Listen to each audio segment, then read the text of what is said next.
قرض صرف پیسوں کا بوجھ نہیں ہوتا، بعض اوقات قرض انسان کی نیند، اس کی مسکراہٹ، اس کا سکون اور اس کی عزت بھی اپنے ساتھ لے جاتا ہے۔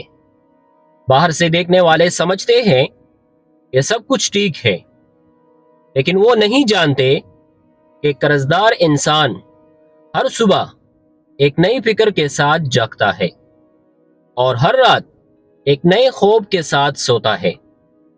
اس کے فون کی ہر گھنٹی اسے بے چین کر دیتی ہے۔ ہر مہینے کی پہلی تاریخ اس کے لیے خوشی نہیں بلکہ پریشانی لے کر آتی ہے، اور وہ لوگوں کے سامنے مسکراتا ضرور ہے مگر اندر سے ٹوٹ چکا ہوتا ہے۔ السلام علیکم، میں ہوں عبد المجید اور آپ تمام دیکھنے اور سننے والوں کو خوش آمدید۔ آج ہم بات کریں گے اس قرضدار زندگی کی جسے لاکھوں لوگ خاموشی سے گزار رہے ہیں مگر ان کا درد کوئی محسوس نہیں کرتا۔ کچھ لوگ شوق کے لیے قرض لیتے ہیں، لیکن بہت سے لوگ ایسے بھی ہوتے ہیں جو مجبوری میں قرض لیتے ہیں۔ کسی نے ماں کے علاج کے لیے، کسی نے بچوں کی تعلیم کے لیے، کسی نے بہن کی شادی کے لیے، اور کسی نے صرف اس لیے کہ گھر میں چولہا جل سکے۔ وقت گزر جاتا ہے مگر قرض ختم نہیں ہوتا، بلکہ اس کے ساتھ فکر، بے چینی اور شرمندگی بھی بڑھتی چلی جاتی ہے۔ سب سے زیادہ تکلیف اس وقت ہوتی ہے جب قرضدار انسان محنت تو پوری کرتا ہے لیکن پھر بھی قرض کم ہونے کی بجائے بڑھتا جاتا ہے۔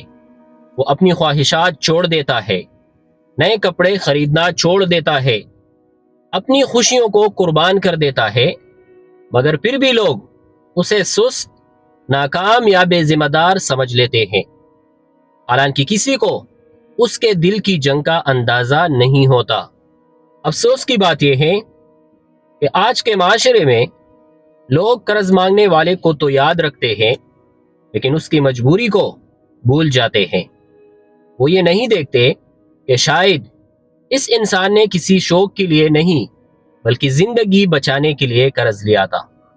یاد رکھو، قرض انسان کو چھوٹا نہیں بناتا، لیکن قرض کے بعد ہمت ہار دینا ضرور انسان کو اندر سے توڑ دیتا ہے۔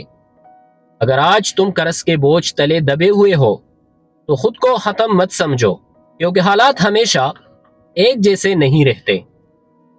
تاریک رات کے بعد صبح ضرور آتی ہے، اور مسلسل محنت، صبر اور اللہ پر بھروسہ رکھنے والا انسان ایک دن ضرور اپنے مشکل وقت سے نکل آتا ہے۔ اس لیے کبھی اپنی مجبوری پر شرمندہ مت ہونا۔ شرمندگی ظلم کرنے والے کو ہونی چاہیے، محنت کرنے والے کو نہیں۔ اور آخر میں ایک سوال چھوڑ کر جانا چاہتا ہوں، آپ کے خیال میں انسان کو زیادہ تکلیف قرض دیتا ہے یا لوگوں کا رویہ؟ اپنے خیالات کمنٹ میں ضرور بتائیں۔ اگر آپ کو یہ ویڈیو پسند آئی ہو تو ویڈیو کو لائک کریں اور چینل کو ضرور سبسکرائب کریں۔ تب تک کے لیے اللہ حافظ۔